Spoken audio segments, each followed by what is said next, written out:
বিসমিল্লাহির রহমানির রহিম। একাদশ ও দ্বাদশ শ্রেণীর শিক্ষার্থীরা, আশা করি তোমরা আল্লাহর রহমতে ভালো আছো। আজ তোমাদের সাথে যে বিষয়টি নিয়ে আলোচনা করব তা হলো ইংলিশ সেকেন্ড পেপারের কমপ্লিটিং সেন্টেন্স। তোমরা জানো যে এই কমপ্লিটিং সেন্টেন্সটি তোমাদের কোশ্চেন পেপারে 4 নম্বর কোশ্চেন হিসেবে এভাবে আসে: complete the sentences using suitable clauses or phrases.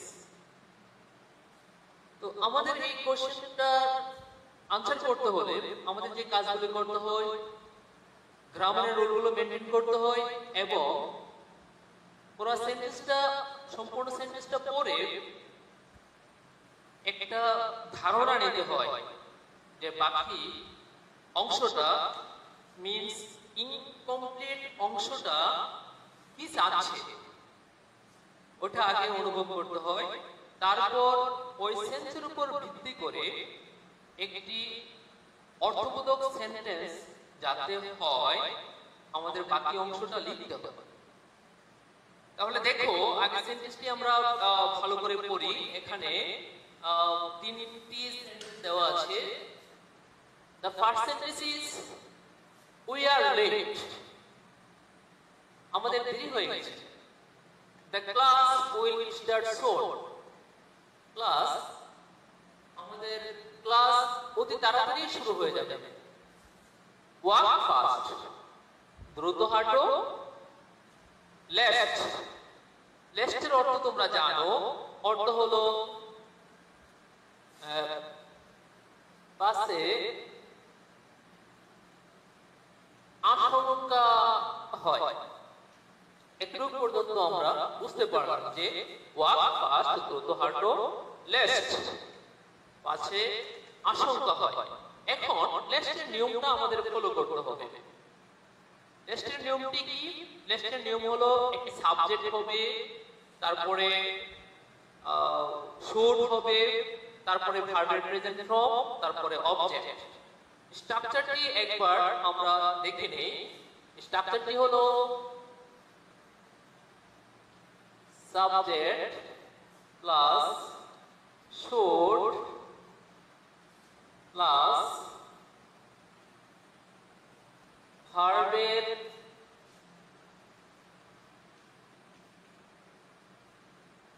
Present form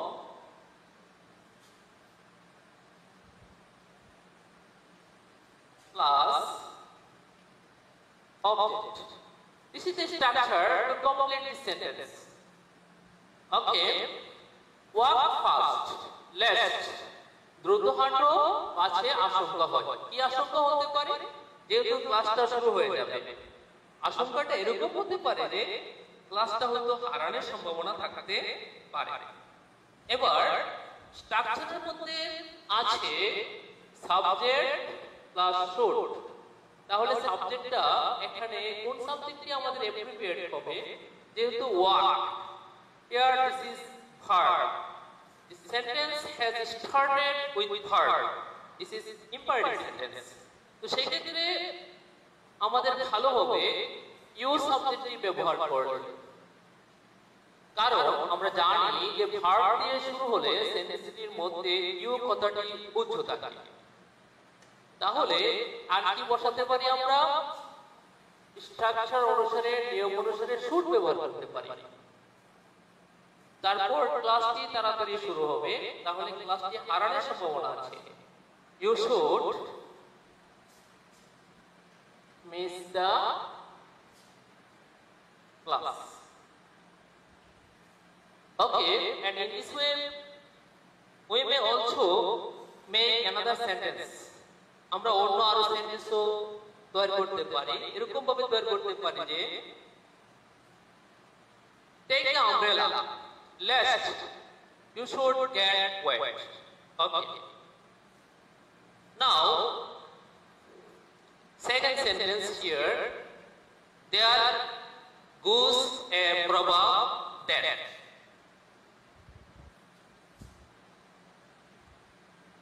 There goes a proverb that একটা প্রবাদ আছে যে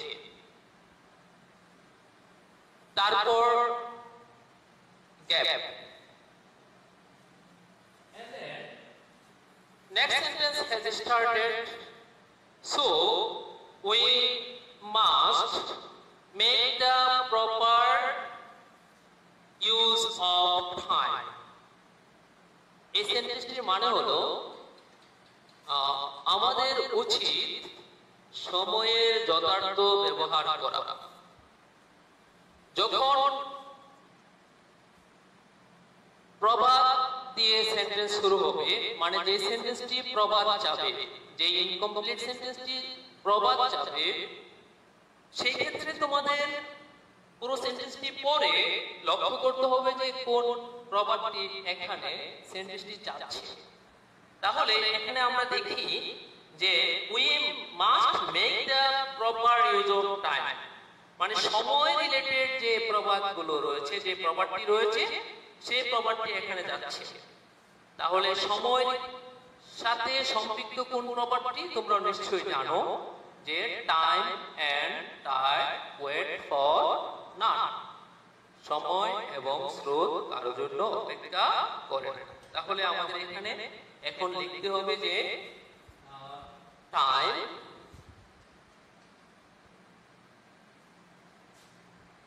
এন্ড টাইড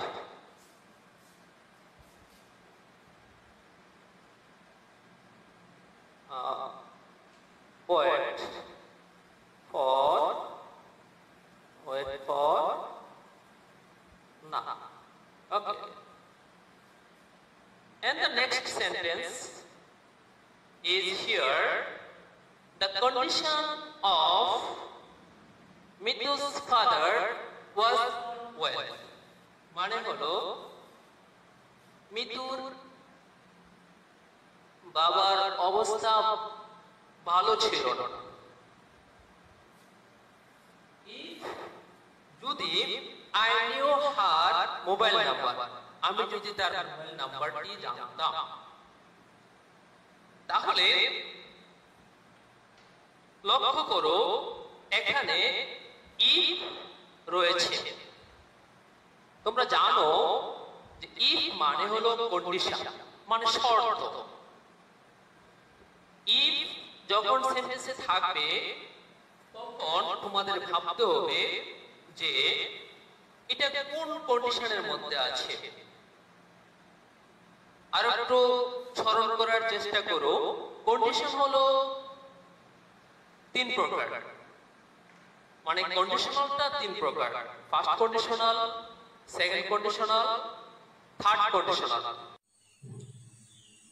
এখন তোমাদের যে কাজটি করতে হবে, এখানে সেন্টেন্সটি ভাবতে হবে যে কোন কন্ডিশনে রয়েছে। ইফ, তারপরে I knew her mobile number, তার মানে হলো সাবজেক্টের পরে এখানে knew, the past form of know. That means এই সেন্টেন্সটি রয়েছে পাস্ট ইনডিফিনিট টেন্সে। সেন্টেন্সটি যদি আমরা পাস্ট ইনডিফিনিট টেন্সে পাই, তাহলে আমাদেরকে অবশ্যই বুঝে নিতে হবে যে এই সেন্টেন্সটি রয়েছে সেকেন্ড কন্ডিশনে। That means second conditional. Second conditional ক্ষেত্রে তোমাদের যে কাজটি করতে হয়, ওই পাশে ওই অংশে কি করতে হবে, সাবজেক্ট প্লাস ওড অথবা কোড অথবা মাইট, তারপরে ভার্বের প্রেজেন্ট ফর্ম, তারপরে অবজেক্ট। তাহলে স্ট্রাকচারটা দাঁড়াবে এরকম: সাবজেক্ট প্লাস ওড অথবা কোড অথবা মাইট প্লাস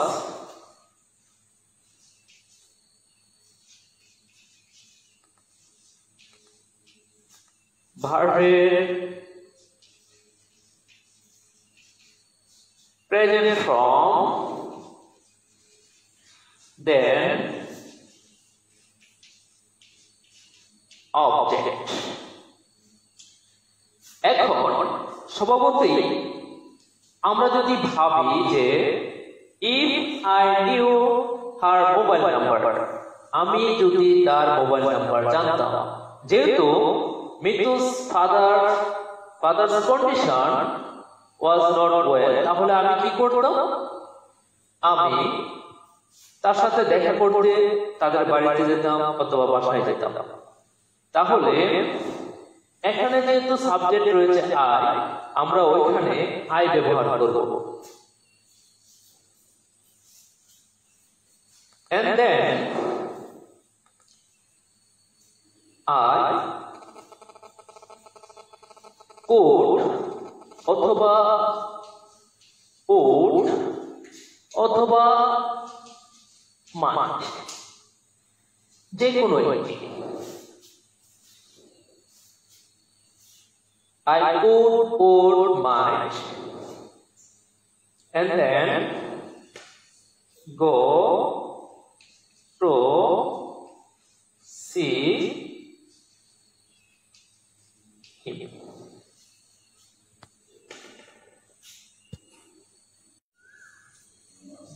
দেখো এখানে আরো তিনটি সেন্টেন্স রয়েছে। প্রথম সেন্টেন্সটির দিকে লক্ষ্য করো।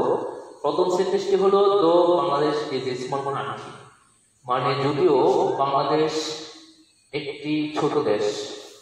দো এটি কমপ্লেক্স সেন্টেন্সের চিহ্ন, তার মানে পরে আরেকটি সেন্টেন্স হবে। দো শব্দটা ব্যবহার হয় পারস্পরিক বিপরীত অর্থ প্রকাশ করতে, যেমন though the man is weak, though the man is weak, he can work hard. তাহলে the man is weak, লোকটি দুর্বল, এই হিসাবে লোকটি কঠিন পরিশ্রম করতে না পারার কথা, কিন্তু সে কঠিন পরিশ্রম করতে পারছে। তার মানে কি? যদিও লোকটি দুর্বল, সে কঠোর পরিশ্রম করতে পারে। তার মানে পারস্পরিক বিপরীত অর্থ প্রকাশ করতে ব্যবহার হয়। আচ্ছা, তাহলে আমরা এই সেন্টেন্সটা দেখি। দো Bangladesh is a small country, যদিও বাংলাদেশ একটি ছোট দেশ। We are proud of our world heritage sites, আমরা গর্বিত আমাদের ওয়ার্ল্ড হেরিটেজ সাইটগুলি নিয়ে। আমরা গর্বিত আমাদের ঐতিহাসিক স্থাপনাগুলি, স্থানগুলি নিয়ে আমরা গর্বিত। তার মানে কি? তার মানে এই কথাটা বোঝাতে চাচ্ছে যে বাংলাদেশ যদিও আয়তনে একটি ছোট দেশ, এটা রয়েছে অনেকগুলো ঐতিহাসিক ঐতিহ্যবাহী স্থাপনা বা স্থান। তাহলে আমরা কি লিখতে পারি এখানে? দো Bangladesh is a small country, as a complex sentence, as it is a complex sentence, we did here to make another sentence, that means subject, verb, object. Though Bangladesh is a small country, it, then here will be it has many world heritage sites. Where is the sentence? This sentence is completed now. Though Bangladesh is a small country, যদিও বাংলাদেশ একটি ছোট দেশ, it has many world heritage sites, এটা রয়েছে অনেক ঐতিহাসিক জায়গা বা স্থান। We are proud of our world heritage sites, আমরা এগুলো নিয়ে গর্ববোধ করি। And then I found, the next sentence is here, I found a box, আমি একটি বক্স পেলাম in the রুমের মধ্যে। তারপর the box was too heavy, এখানে টু খুব বেশি অর্থে ব্যবহার হয়েছে। তাহলে খুব বেশি মানে অনেক, হেভি ভারী হয়। আমরা টুর একটি নিয়ম জানি যে এই পাশেও টু থাকলে, টু যদি থাকে ও পাশে ও টু হয়। This sentence is, you know, simple sentence. তাহলে স্বভাবতই the box was too heavy, বক্সটা ছিল অনেক ভারী। আর এখানে পেয়েছি I, যেহেতু আই পেয়েছি তাহলে বক্সটা ক্যারি করবে কে? নিশ্চয়ই আমি ক্যারি করব। তাহলে ফর পরের পরে আমাদের কি ব্যবহার করতে হবে? অবজেক্ট ব্যবহার করতে হবে। সাবজেক্ট ফর্ম হবে না, অবজেক্ট ফর্ম হবে। ফর মি, আমার জন্য। The box was too heavy, বক্সটা ছিল অনেক ভারী for me। আর তোমরা জানো যে এখানে টু থাকলে অবশ্য আমাদের কি করতে হবে? টু ব্যবহার করতে হবে। ওকে ফাইন, আমরা এখন এখানে টু ব্যবহার করব। তোর পরে বক্সটা আমরা কি করতে পারি? যে the box was too heavy for me, ওইটা আমি লিফট করব, মানে উপরের দিকে উঠাবো অথবা ক্যারি করব, মানে এটাকে বহন করব। তাহলে here two verbs can be appropriated, two verbs. Okay fine, the box was too heavy for me to carry or to lift, আমরা যে কোনো একটি ব্যবহার করতে পারি। আর তোমরা আরো জানো যে টুর পরে ভার্বের কোন ফর্ম হয়? ভার্বের প্রেজেন্ট ফর্ম হয়। এখন তোমরা পরবর্তী সেন্টেন্সে চলে আসো। I was really in great danger. He came here with a view to. I was really in great danger. আমি অনেক বিপদের মধ্যে ছিলাম। In great danger, he came here, সে এখানে এসেছিল, with a view to. Here, with a view to prepositional phrase. তো একটু আগে জেনেছো যে টুর পরে ভার্বের প্রেজেন্ট ফর্ম হয়, কিন্তু কিছু টু আছে এদের পরে ভার্বের প্রেজেন্ট ফর্ম হয় না। যেমন get used to, come forward to, look forward to, with a view to। তাহলে এই প্রিপোজিশনাল ফ্রেজের পরে আমাদের কি করতে হবে? ভার্ব ব্যবহার করতে হবে, কিন্তু ভার্বের সাথে কি হবে? আইএনজি হবে। উইথ এ ভিউ টুর পরে ভার্বের সাথে আইএনজি হয়। আর I was really in great danger, আমরা সেন্টেন্সটির কথা একটু ভাবি, চিন্তা করি যে আমি আসলে বিপদের মধ্যে ছিলাম, বড় বিপদের মধ্যে ছিলাম। He came here, সে এখানে এসেছিল। আমি যদি বিপদের মধ্যে থাকি, সে এখানে এসেছিল, কি করতে এসেছিল? তাহলে অবশ্যই সে আমাকে সাহায্য করতে এসেছিল। তাহলে উইথ এ ভিউ টুর পরে আমাদের কি করতে হবে? সাহায্য করা। ইংলিশটা নিয়ে আসি, হেল্প, সাহায্য করা। এবার হেল্পের সাথে কি করতে হবে? আইএনজি ব্যবহার করতে হবে। কারণ কি? কারণ হলো আমাদের রুলে আছে, নিয়মে আছে যে উইথ এ ভিউ টুর পরে ভার্বের সাথে আইএনজি হয়। একটু জেনে রাখা ভালো, উইথ এ ভিউ টু অর্থ হলো উদ্দেশ্যে। সে এসেছিল কিসের উদ্দেশ্যে? With a view two helping me, আমাকে সাহায্য করার উদ্দেশ্যে সে এখানে এসেছিল। দেখো এখানে রয়েছে আরো চারটি sentence. 4 sentences are here. The first sentence here, I cannot recall. Recall অর্থ হলো স্মরণ করা। I cannot recall his name, আমি তার নাম স্মরণ করতে পারি না। It is long, অনেক, it is long, এটা অনেক দেরি হয়েছে। Since, এখানে আমরা পেয়েছি since কনজাংশনটা। সিন্সটি যখন বাক্যের মাঝখানে ব্যবহার হয়, তোমরা জানো যে এটির অর্থ হয় যখন। এটার কি অর্থ হয়? এটার অর্থ হয় যখন। আবার বাক্যের প্রথমে ব্যবহার হলে এটার অর্থ দাঁড়ায় যেহেতু, সেহেতু, কারণ। আমরা সিন্স নিয়ে, সিন্সটি যখন বাক্যের প্রথমে ব্যবহার হয় ওইটা নিয়ে আমরা পরে আলোচনা করব, এখন এটা নিয়ে আলোচনা করি। It is long since. সিন্সের একটি নিয়ম রয়েছে। সিন্সের নিয়মটি কি? সিন্সের আগের অংশে যদি প্রেজেন্ট হয়, সিন্সের পরের অংশ হবে পাস্ট ইনডিফিনিট। কি হবে? সিন্সের পরের অংশ হবে পাস্ট ইনডিফিনিট। আর একটু জেনে রাখো, সিন্সের আগের অংশে যদি পাস্ট ইনডিফিনিট হয়, সিন্সের আগের অংশে যদি পাস্ট ইনডিফিনিট হয়, সিন্সের পরের অংশ হবে পাস্ট পারফেক্ট।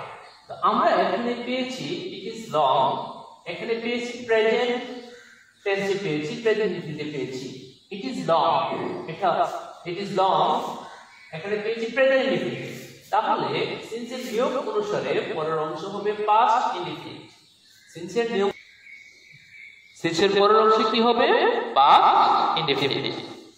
তাহলে I cannot recall his name, আমি তার নাম স্মরণ করতে পারি না। কারণ কি? কারণ হলো it is long, অনেক দেরি হয়েছে, আমি যে তাকে দেখেছিলাম অথবা আমি তার সাথে যে সাক্ষাৎ করেছিলাম। যেহেতু এর পরের অংশ কি হবে? পাস্ট ইনডিফিনিট, আর এখানে সাবজেক্ট পেয়েছি I, তাহলে এই সেন্টেন্সটি আমার কাছে কি যাচ্ছে যে এখানেও সাবজেক্টটা কি হবে? I হবে। কারণ অনেক দেরি হয়ে গেছে, আমি স্মরণ করতে পারছি না, কারণ আমি তাকে দেখেছিলাম অনেক দিন আগে। তাহলে it is long since I saw him। Last ব্যবহার করলে পারো, এটা তোমাদের ইচ্ছে, লাস্ট ব্যবহার না করলেও হবে। আবার এই জায়গার মধ্যে সো এর জায়গায় ইচ্ছে করলে মেট ব্যবহার করতে পারো, যে I saw him অথবা I met him। তারপরে সেন্টেন্সে আসো, Sabbir Khan is a quack, he behaves, সে আচরণ করে as though। এর অর্থটা আমাদের জেনে রাখা ভালো, অর্থ হলো যেন। as though অর্থ কি? যেন। as though অর্থ কি? যেন। Sabbir Khan is a quack, এখানে কোয়াক অর্থ হলো, কোয়াকের বিভিন্ন অর্থ হয়, এটা আসলে শব্দকে কোয়াক বলা হয়, কিন্তু এখানে অর্থ হবে, হাতুড়ে ডাক্তার। কি অর্থ হবে? হাতুড়ে ডাক্তার। তাহলে সাব্বির হলো হাতুড়ে ডাক্তার। হি বিহেভস, সে আচরণ করে as though যেন। as though here as though এর নিয়ম রয়েছে, তোমরা অবশ্য জানো, তারপর আবার বলে দিচ্ছি। হি বিহেভস as though, সে আচরণ করে যেন। as though আগের অংশে যদি প্রেজেন্ট ইনডিফিনিট হয়, এটা কোন টেন্সে আছে?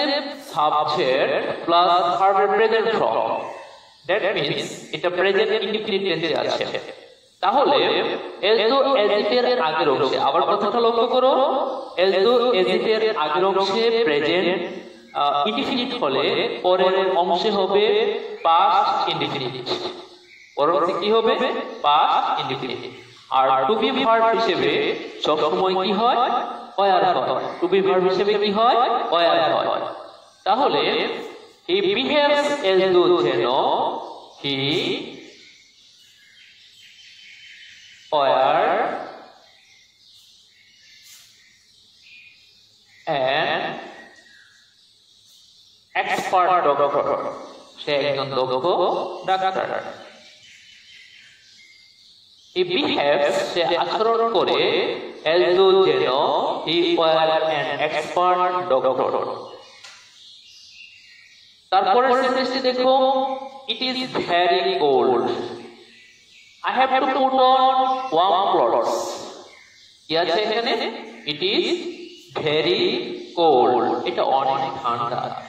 I have to put on, আমাকে পরিধান করতে হয়। put on অর্থ হলো পরিধান করা, put on পরিধান করতে হয়। warm clothes, কি কাপড়? গরম কাপড়। suited অর্থ কি? suited অর্থ হলো জাতি। suited জাতি করে কি করতে পারি? suited জাতি করে আমি সেটি কি করতে পারি? protect করতে পারি। it is very cold, অনেক ঠান্ডা। I have to put on, আমাকে পরিধান করতে হয়। warm clothes, শীতের কাপড়। suited যাতে করে।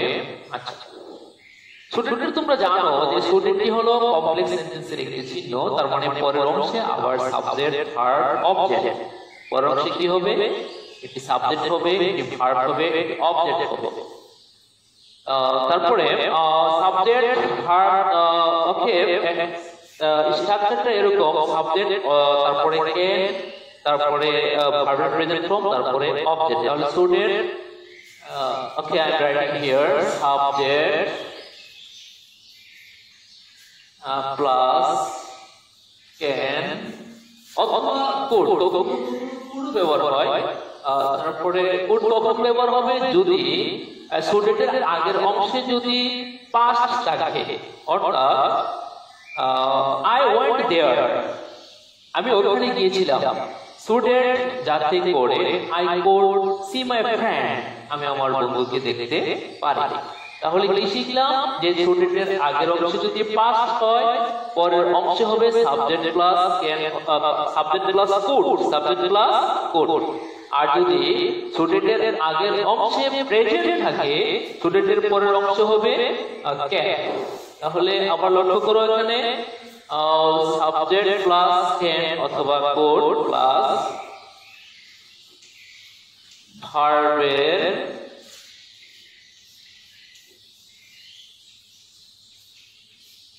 present from plus object. Okay, তাহলে it is very cold, I have to put on warm clothes so that হাতে করে I can protect cold, যাতে করে আমি করতে পারি শীতকে প্রটেক্ট করতে পারি। তারপরের সেন্টেন্স দেখো, the man was so weak, so অর্থ হলো এতই, মানে এত বেশি, এতই, so অর্থ কি এতই। the man was so weak, লোকটি এতই দুর্বল, that was অর্থ হলো ছিল, লোকটি এতই দুর্বল ছিল, that অর্থ হলো যে, লোকটি এতই দুর্বল ছিল যে। তারপরে সেন্টেন্সটি এখানে শেষ হয়ে গেছে। This is an incomplete sentence। তারপরের অংশে আছে he should consult with the doctor, তার ডক্টরের পরামর্শ নেওয়া উচিত। Okay, the man was so weak, লোকটা এতই দুর্বল ছিল যে।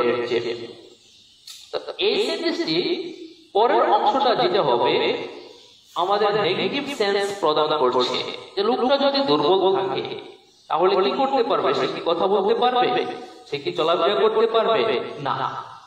তাহলে এখানে রয়েছে was, তোমরা জানো সো, তারপরে মাঝখানে এডজেক্টিভ, তারপর যদি দ্যাট থাকে, যেহেতু এটি কমপ্লেক্স সেন্টেন্সের একটি চিহ্ন, অবশ্যই আমাদের কি করতে হবে, আরেকটি সাবজেক্ট ব্যবহার করতে হবে। তারপরে স্টুডেন্ট থাকার কারণে ক্যান অথবা কুড। এই পাশে যেহেতু পাস্ট টেন্সে আছে, অবশ্যই আমরা অবশ্যই কি ব্যবহার করব, কুড ব্যবহার করব। the man was so weak, লোকটি এতই দুর্বল ছিল that যে কি করতে পারত না, he couldn't move, সে লড়াচড়া করতে পারত না। অথবা এখানে তুমি ইচ্ছে করলে অন্য কিছু ব্যবহার করতে পারো, যেমন the man was so weak that, লোকটা এতই বেশি দুর্বল ছিল যে he couldn't, সরি এখানে তোমাদের নট ব্যবহার করতে হবে, he couldn't move, অথবা he couldn't speak, সে কথা বলতে পারলো না। তারপরে he should আর দরকার consult with a doctor, consult with a doctor, ডাক্তারের সাথে কি করা, পরামর্শ করা বা ডাক্তারের পরামর্শ নেওয়া। তাহলে আমরা অলরেডি 10টি সেন্টেন্স শিখেছি এবং প্রত্যেকটির মধ্যে একটা ইন্ডিভিজুয়াল নিয়ম ছিল, রুল ছিল।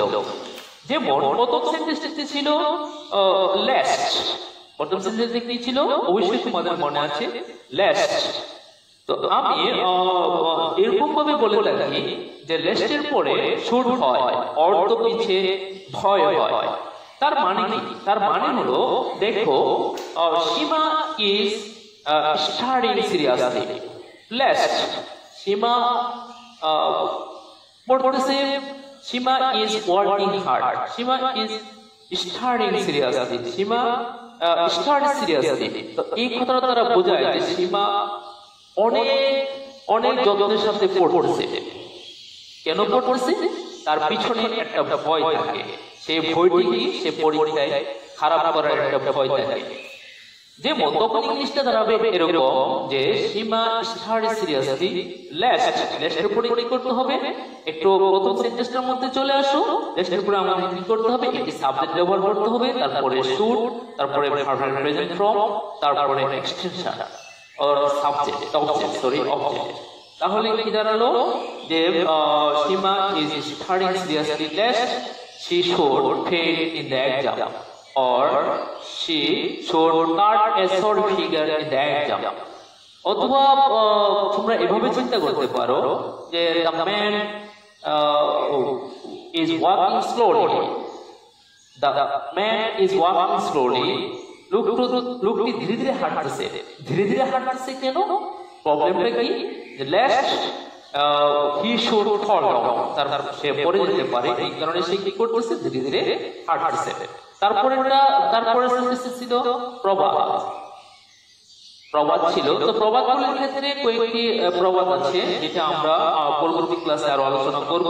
তো এখানে কতগুলি প্রবাদ আছে যেগুলো আমাদের পরীক্ষার মধ্যে আসার সম্ভাবনা রয়েছে।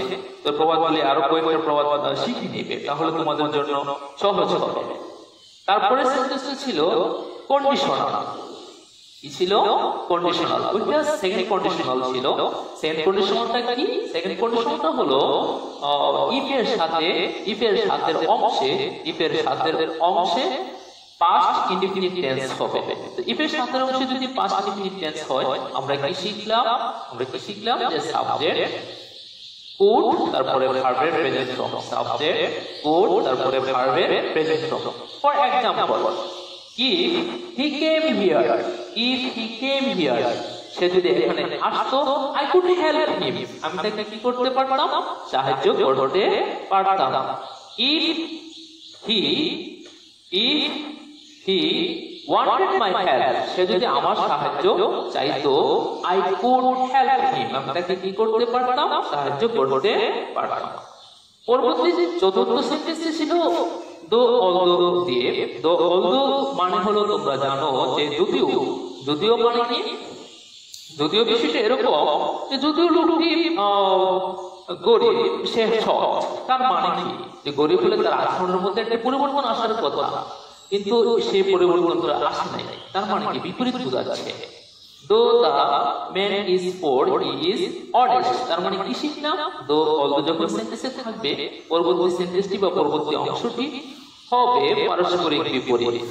ঠিক আছে? যেমন they work hard, যদিও তারা কঠোর পরিশ্রম করে, they cannot succeed, তারা সফলতা অর্জন করতে পারে না।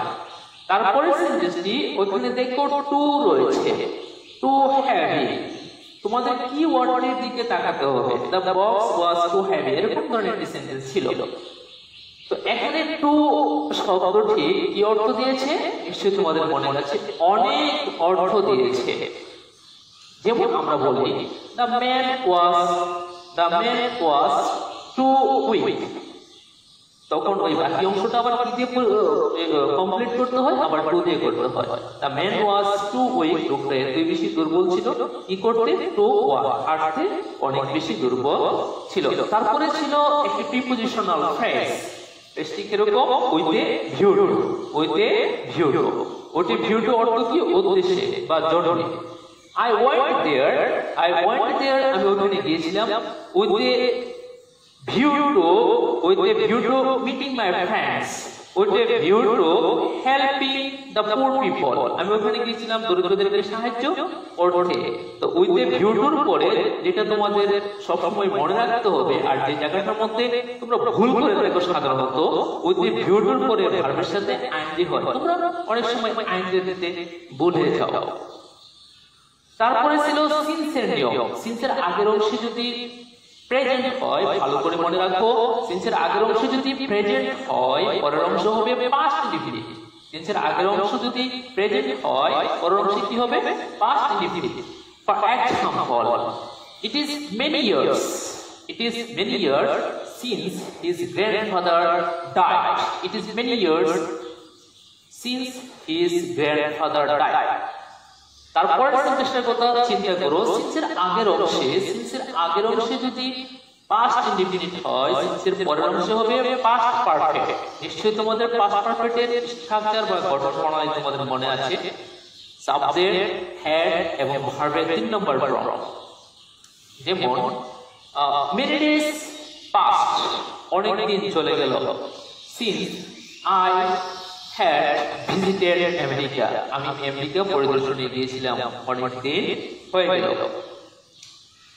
তারপরে রয়েছে as do as if, অর্থ কি যেন।